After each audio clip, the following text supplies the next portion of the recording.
Molatnara Sang Arjuna Ismunira kamanungsan kaseban tingkaing mungsuh niran padha katang ayataya wangwan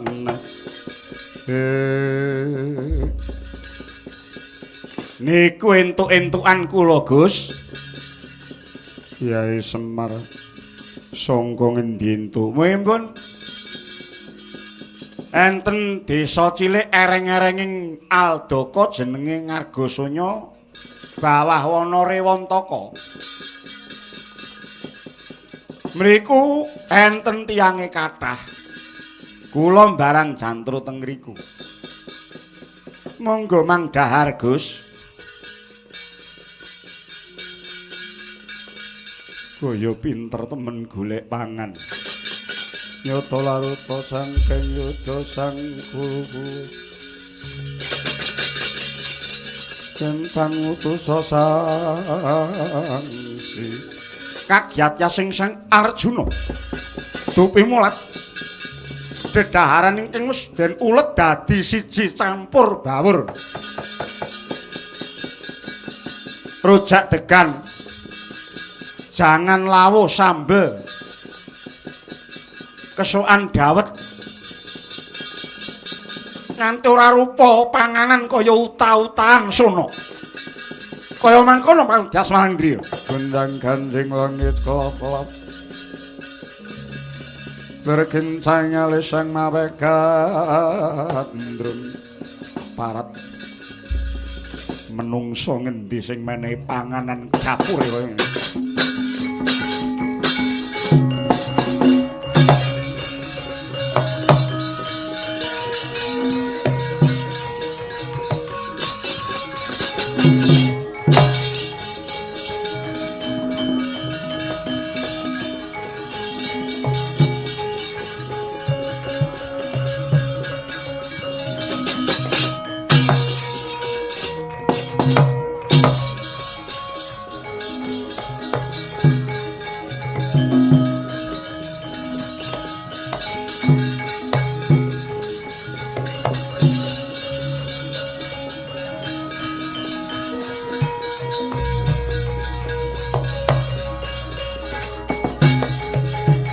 Aji sang kapirang rinangkul kinempet-empet sang reknaning bawana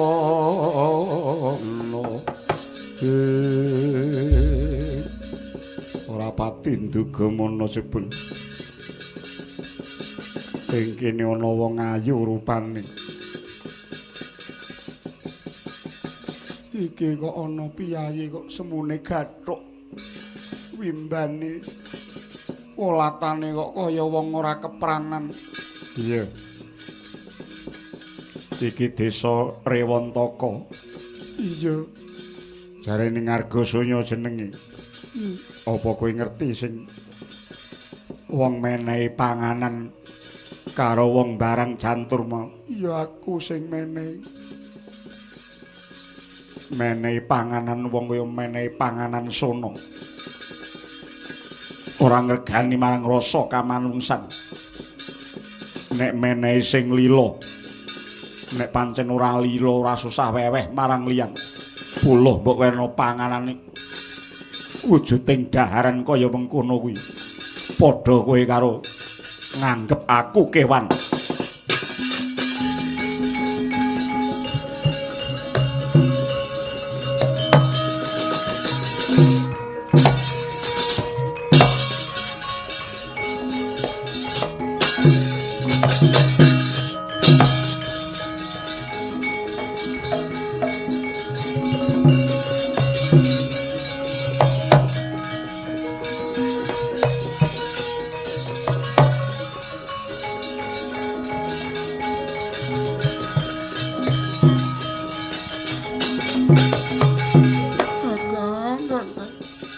Kakang Jaladara aku tulung ana ning wong nesone aku gelar ngamuk rene kowe iki ngopo ya kene iki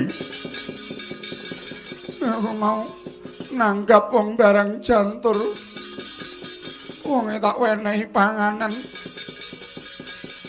Wong jenenge Ki Sajuri wis lunga nggawa panganan aku mau wedi enek sing sulapan nganggo ula bareng lah kok tebane saiki enek wong rene meneh jarene. Aku mau main panganan kok ora memper. Monggo aku mau ora luput rumangsaku nggonku menehi panganan mau ya sak benere. Lah sapa? Ngoyak-oyak rene kowe Meneng wae coba sapa wong?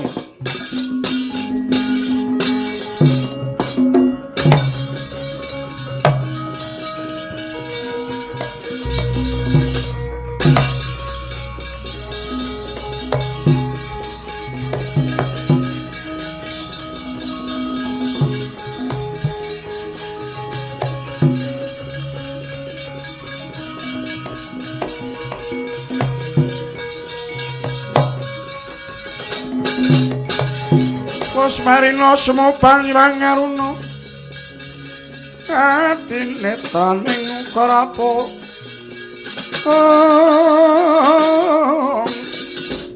papaning kukiloring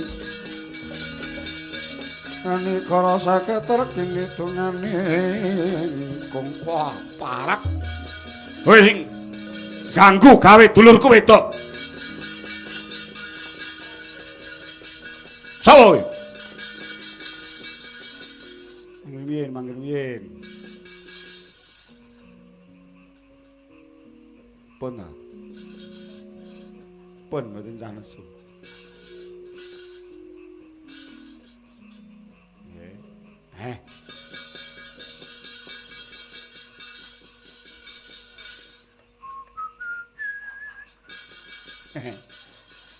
Nanti kapak-kapakno ki nek waris ki ya. Waris dulur-dulur. Pun sakniki ngeten mawon niki saged sabiyantu kadiras panjenengan badhe nglebeti sayembara mandraka. Ayo no ganggu ampun to, ganggu pripun. Mboten nek ganggu adi wedok mboten. Yun pangapunten. Iya ya Di.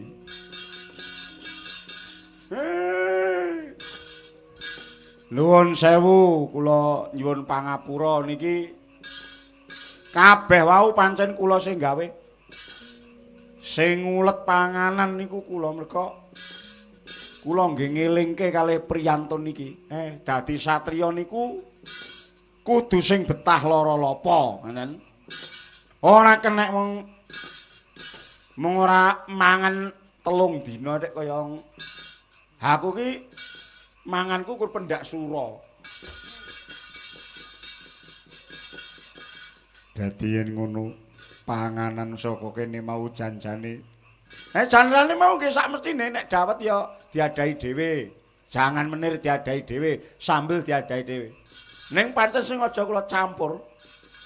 Kula niku mengko ngelingke kalih sampeyan niku dadi satriya niku ampun pun kabeh turun kabeh mangan.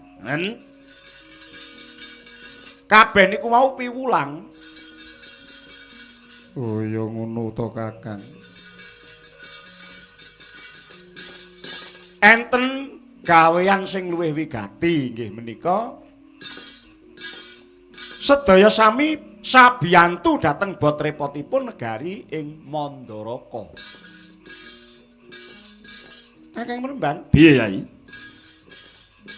Menawi pancen lekasipun Kakang Mremban menika nyata-nyata kepengin ingkang tuwa saking mrentuling raos kepengin mengku sekar kedaton ing Mandaraka, kinten kula mboten badhe kirang srana, kirang dalan.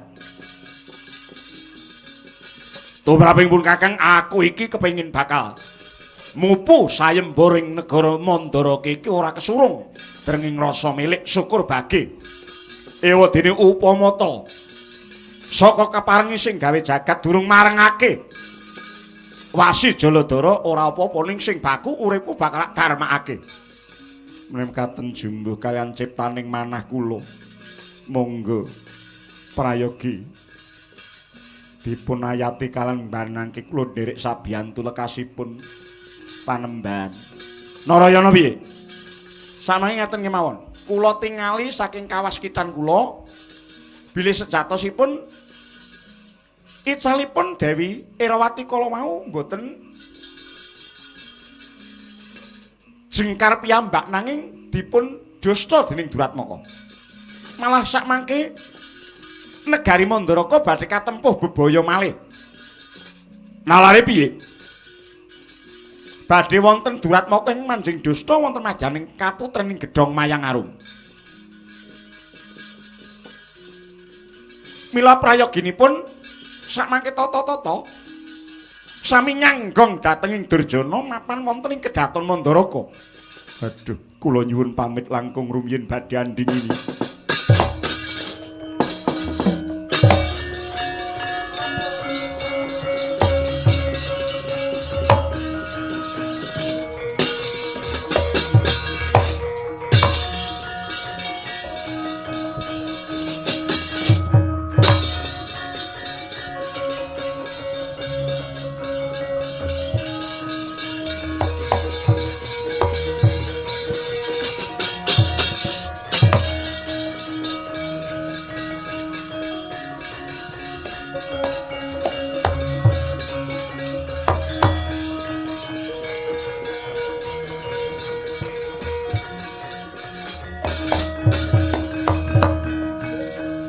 Tekan nggone lho kowe ndelik ya. Ndelik wonten sakarmu nggonmu ndelik delikan ning aja nganti ngerti. Mergo awake dhewe iki wong dingkik. Nggih. Mengko yen Durjana mlebu kene aja nganti weruh yen to sejatine wis didedhep. Nggih, ngestaken dawuh kula tak ndelik. Wonten sak ceraking beji. Beji apa blumbang? Ya ngono, nek cah saiki dikandhani ora ngerti. Aku tak ana ing nduring kapurancang. Kapurancang iki pring dilincipi ditata ning nduring tembok beteng. Kuwi jenenge kapurancang. Ngaten Kakang. Ya. Engko nek kowe tak balang nganggo krikil kowe tak wenehi tandha sasmita lho. Nggih ngestaken dawuh.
Permati sing wis teka meneh ana ing Datulaya kene. Batobat. Ayo Permati. Nek lunga aja suwe-suwe Batobat, Pak. Ing arep jane arep pamit cedhelok. Inggih. Kula sejatosipun badhe ngupaya icalipun Kang Mbok Erawati jebul dipun colong dening Durjana. Kowe ngerti saka sapa, Di? Kang Mbok Surti Kanthi nggih. Estunipun kula sampun pikantuk pitedah bilih. Icalipun Kang Mbok Erawati dipun dusta maling ngaguna. Mila nyuwun pangapunten. Gandeng sakmangke badhe wonten bebaya ingkang tumempuh malih. Kula badhe ndelik. Arep ndelik. Mbok ndelik ning nggonku wae ya, Di. Tobat. Kasure empuk nggonku lho, Dik, kasure empuk nggonku. Bantale barang mangi nggonku, Permadi.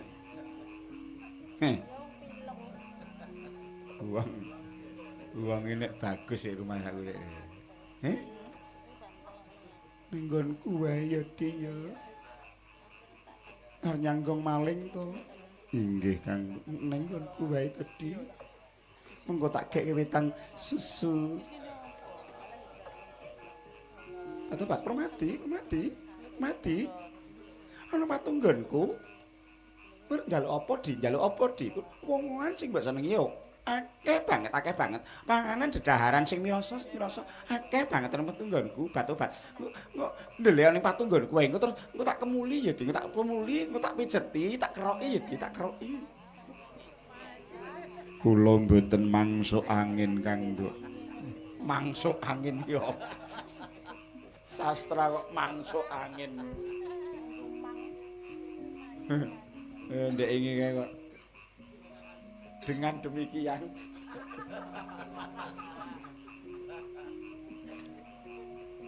ngene cangkem dalang iki mesti iso nggenggokke. Kleru barang ya terus dibanyolke ya. Jane asline ya kleru. Ngono iso oleh dhuwit kok dadi piye. Lah lambemu kuwi ora. Nek kelingan iki guyu. Lamun to mangkono dengan dasmu kuwi ra. Ayo ya di ning nggonku ya di Pak Tobat. Ngono. Apa siram apa piye siram ning nggonku banyune anget lho nggone Mbak Yu Surti Kanti. Banyune adem banget ning nggo atus ora penak. Rada enek gatel-gatele banyune ning nggonku ora bening. Rumangsamu apa sing duwe banyu resik nggonku mbok iki adus nggonku kono kok jarine nggonku gatel sing giatel apane kowe kuwi sing giatel wong wedok giatel dhewe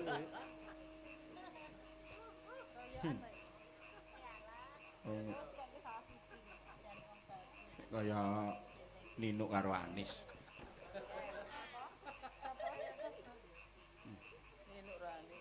Lho ya gur ngangkah gimo nek.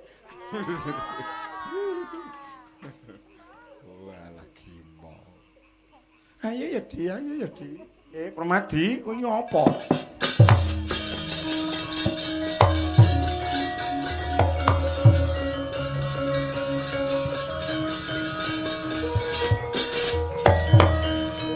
Layake tak bolang-balang ket mau kok. Bulane malah jegras ning kene kuwi tak kono ngopo to? Wong delik kok ning kene. Wong nembe badhe. Nembe badhe. Rumangsamu selak teko malinge.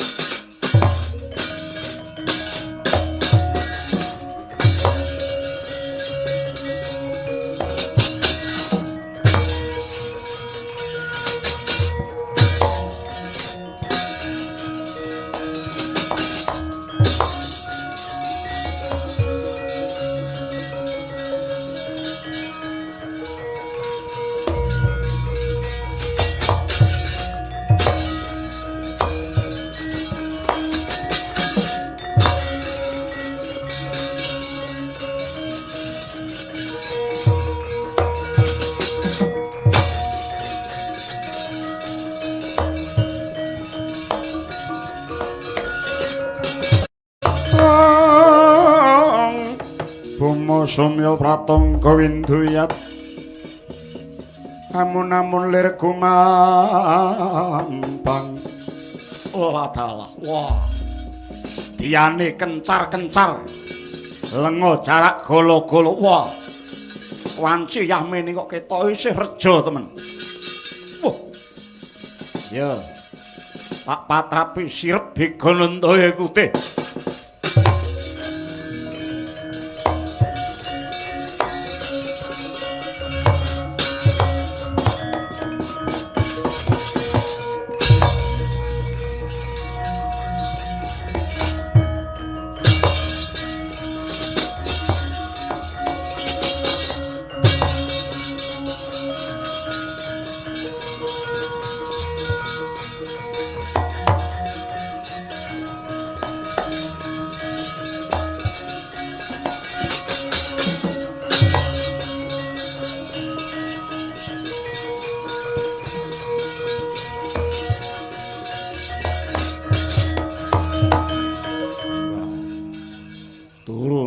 lawang iki sapa?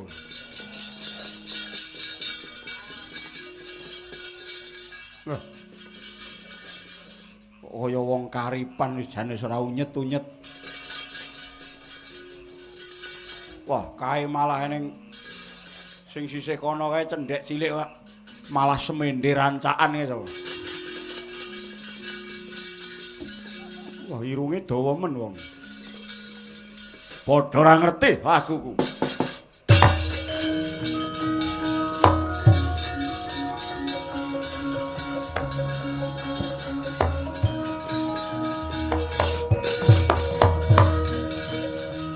Wah, meh kepidak.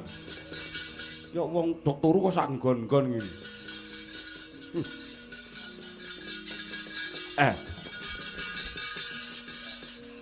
Wong lindur.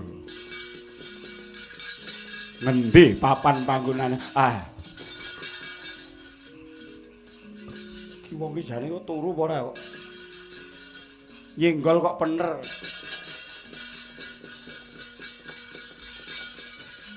Banowati Surta. Wong idan.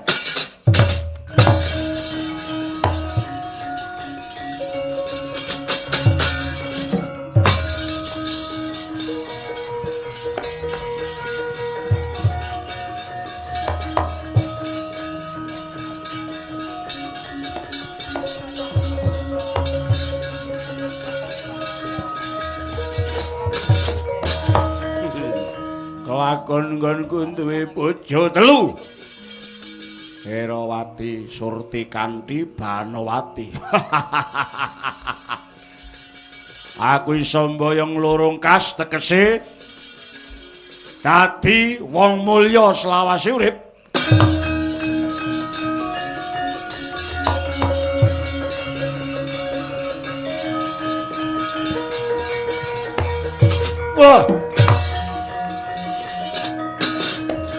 Wah, para trayoli pinantang.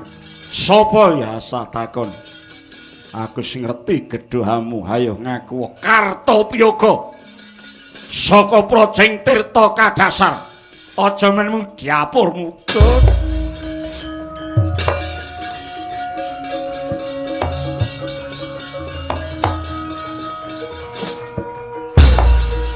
Wah, ayo. Milio Yongko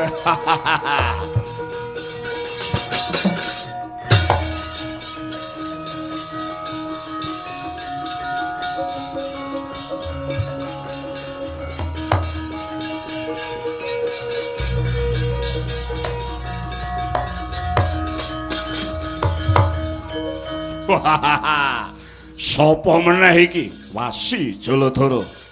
Kartopiyoga. Kowe malinge arep mboyong Surti Kanthi Banowati.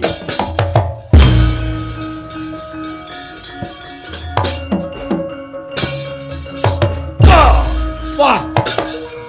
Oh. Oh.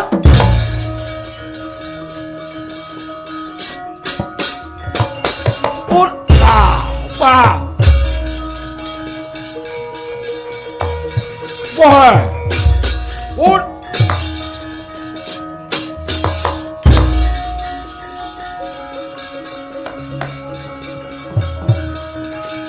Oh.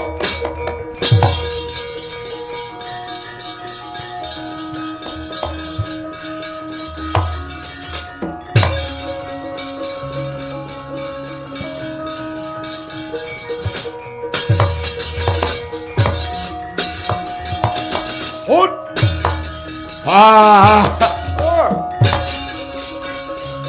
Ayo kowe, yo.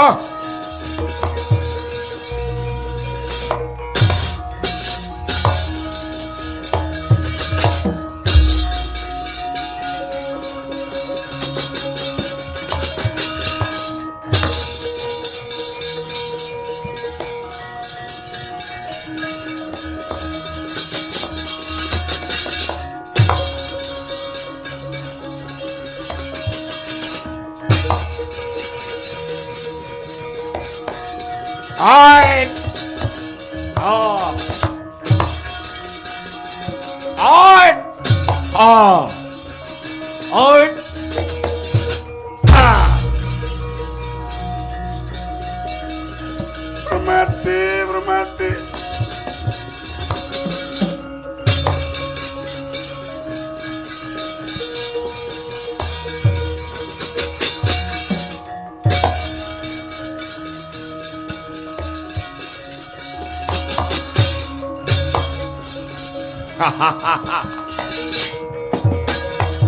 Ayo burunen aku.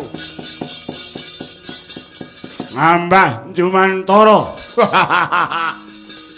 Sepiro pangkane wong ngono ayo tututan aku.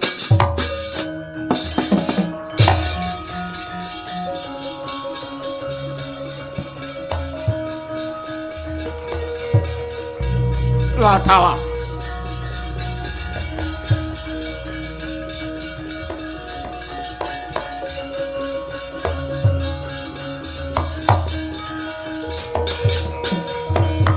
Piye iki Narayana? Sampun kedrawasan perkawis menika. Wah, bisa ngambah Dirgantara. Mboten namung Dirgantara menika negarinipun mapan wonten dasaring samudra. Wah, tututane.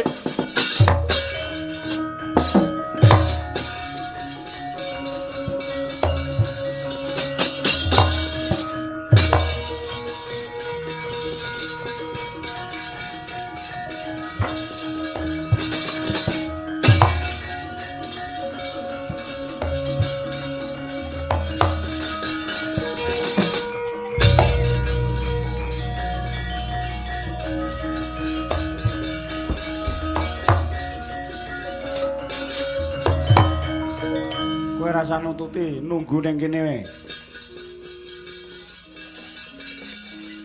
Rasa melu. Sing mangkat niku ming tertentu mboten cah tumut. Kowe kok gur metu wae to, Tru.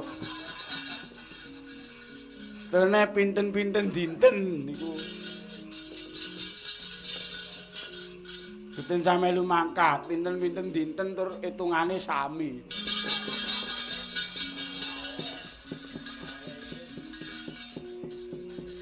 Aku ora butuh dagelan elek kowe kuwi. Ayo disuwek-suwekne men. Aku ora mangkat to.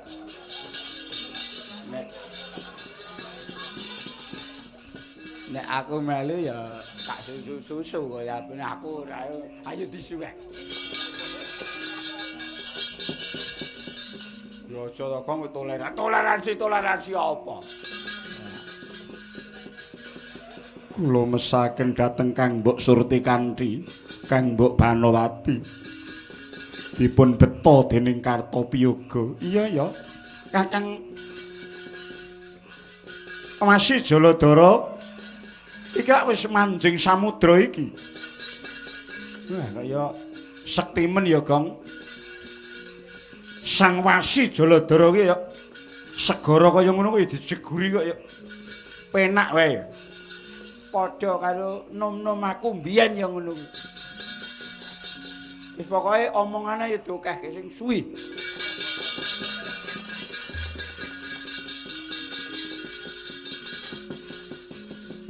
Iki mengko bedhekamu sing menang sapa? Menapa mboten badhe mesakaken Kakang Wasi Jaladara menawi ngantos kacipuan mlumebet negari ning Asanes. Monggo nyatanipun ningali kasektenipun Kartopiyoga sekti kalintang kala wau menapa mboten badhe mejanani lampan menika Kakang. Wis to kowe ngandelo aku kok Kakang Wasi Jaladara kae kok menang.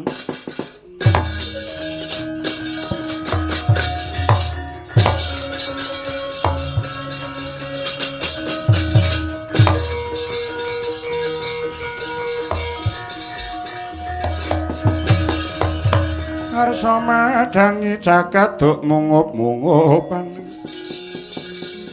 pucak ing wukir marbabak bang sumirat kena sarating surya meka lan gunung-gunung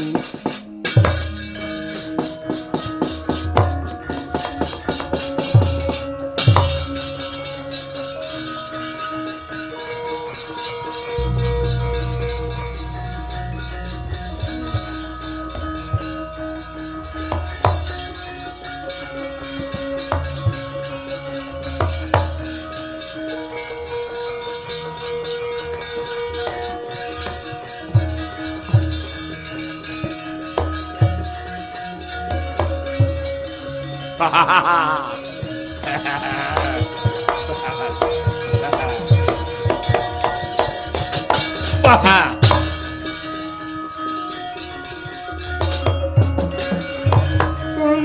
Dewangkara kingken leremang uswa kang layon denyelang kang memanise wadanane layu kumalkut semrak maratani marang sariranipun.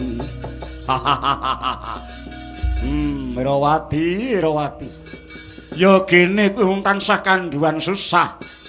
Sawangen Raden Kartopiyoga ora suwing lengser kalenggane Kanjeng Prabu, kowe wenang dadi nimbok ratu njajari lungguhipun Kakang Wayu. Kaki aku patenono wae Kartopiyoga.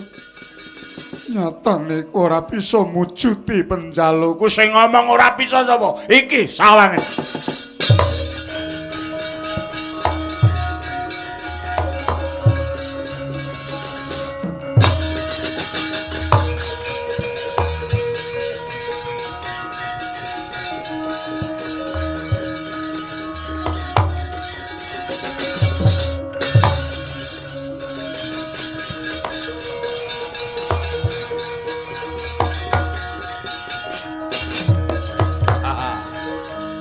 Piye? Kanggo patuko kok wonten mriki, Kanggo. Betobet, Kanggo. Surti kanthi bano mati. Telu iki tinimbang dicecamah dening Kartopiyoga ya mati bareng wae. Wah, mati bareng piye? Sayani rasumunu do wong ayu mesti kening kalbu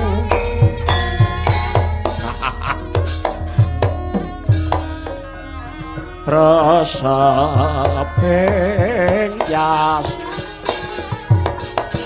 rangkane ingsun angkran nuwuhi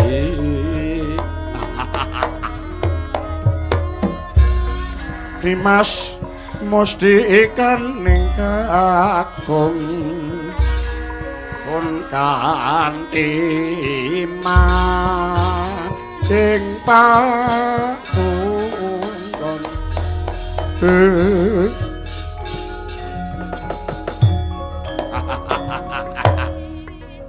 Gandrung kapiranu Raden Kartopiyoga. Ciptaning mana? Kaya bisa ngemperi jagat.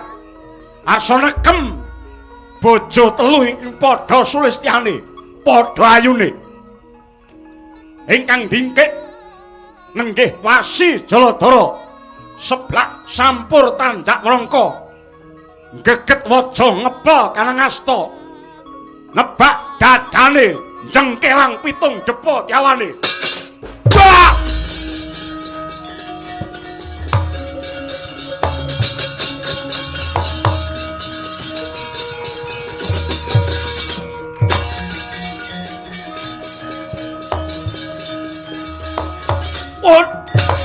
Wah!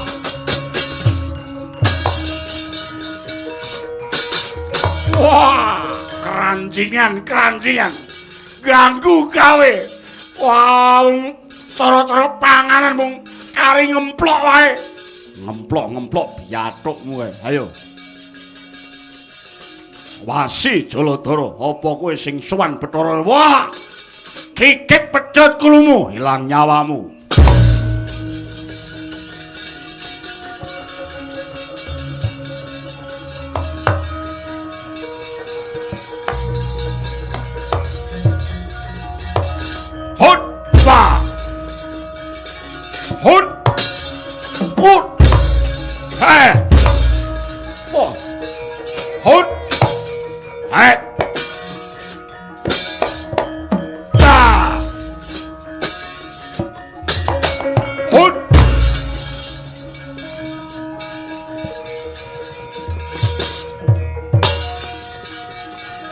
Hutta!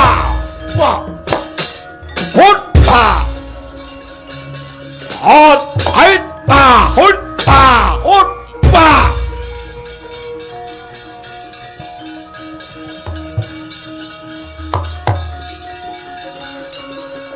Wah! Hutta! Hutta! Hutta! Ah! Hut! Hut! Hut! Ah! Ah! Ah! Ah! Iya! Ayo pedhot kulungu.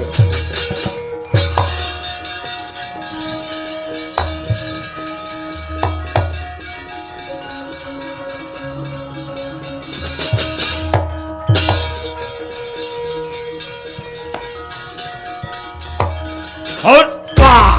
Hutta! Hot! Hutta!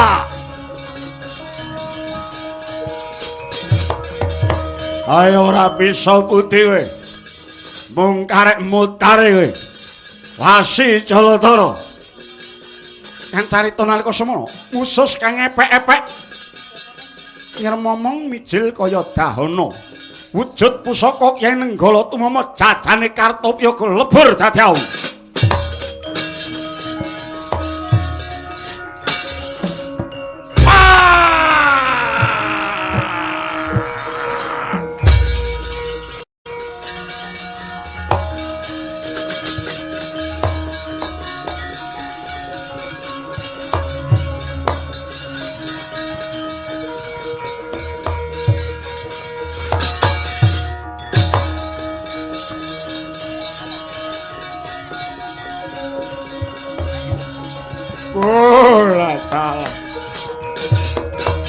Waduh, biyung-biyung anakku teko pati. Kowe lah kok jebul wis nginggati kowe sing mateni anakku dikaya ngapa wae kuwi titisaning getih daging. Lah goleki sapa kowe aku mentas nyang daratan.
Dipun wilujengaken setunggaling wasi naminipun Jaladara. Inggih, Rama. Kula ki dipun dosa kanthi yang naminipun Kartopyaga sama-sama dipun pejahi dening Wasi Jaladara. Ilah dalah. Hyang Agung Paduka paring pepadang. Wasi Jaladara kula wonten dawuh Sang Nata. Nadyanto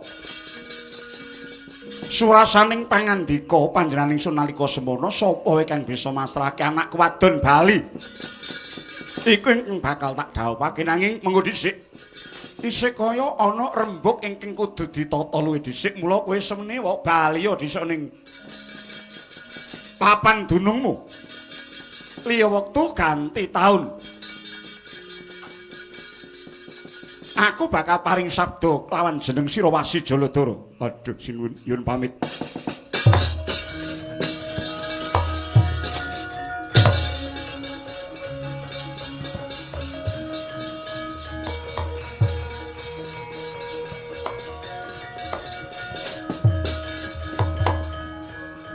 Wis seneng-seneng Mbak Yum padha bali Rukmarata napa? Wonten Alendra Gong Prabata Siwi. Ngamuk surat Antaha damel risak ing negari Mandaraka. Wah.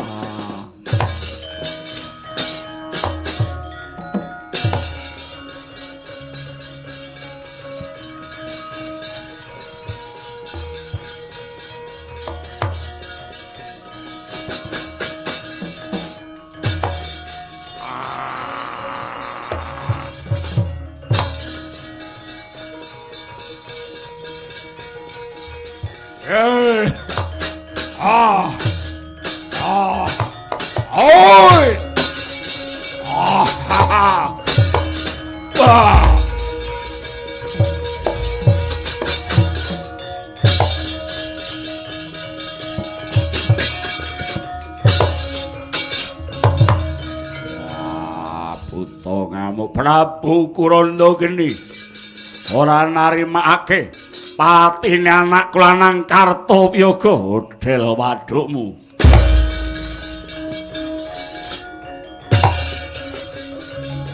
Hotba. Hotba. Hotba. Put.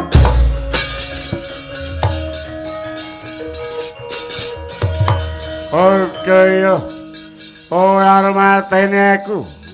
Ora pateni tangga prakopo. Nanging kuwi tak wenehi kalodhangan kowe gelem bali nyang negaramu. Ora gawe rusuh. Wah. Tak antepi nganti tekaning patiku mati tenan.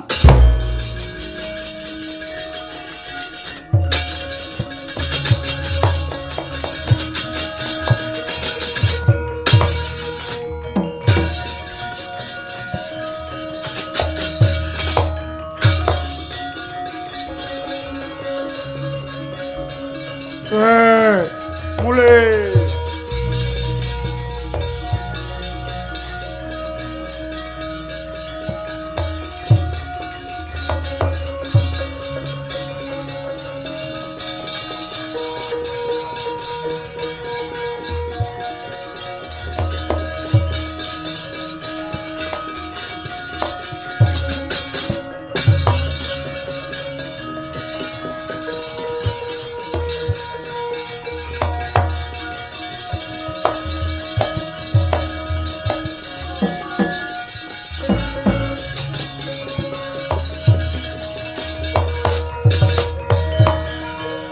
Bratasena Apa? Permadi Kula wonten dawuh. sepira ta bombong ing atiku nggih. Negara Mandaraka wis padhang. Dulurmu telune pisan wis bali. Erawati Surti kanthi Banowati kowe lerma dhisik ning Mandaraka ya nggih. Ngestokke dawuhmu. Malah Bratasena bisa mateni Prabu Kurandageni nggih. Wah sepira bombong ing atiku. Nanging kenging menapa? Kanjeng Prabu mboten tumunten andhaupaken. Wasi Jaladara kosik to. Kuwi nak mung wujuding wasi saka gunung. Ingsun iki nalendra kabeh kudu dipetung aja nganti buntung tembe wurine. Kalian malih ampun sakniki. Nerusaken niku mawi ragat. Bibar niki kedahipun werdining sih.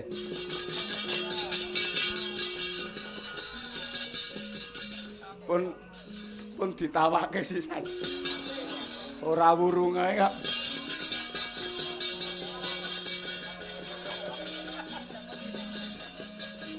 Mangun sukane ninggal luwih dhisik tak tatane atiku ya nggih supaya kabeh mengko upama sida dhaup condonga rasane.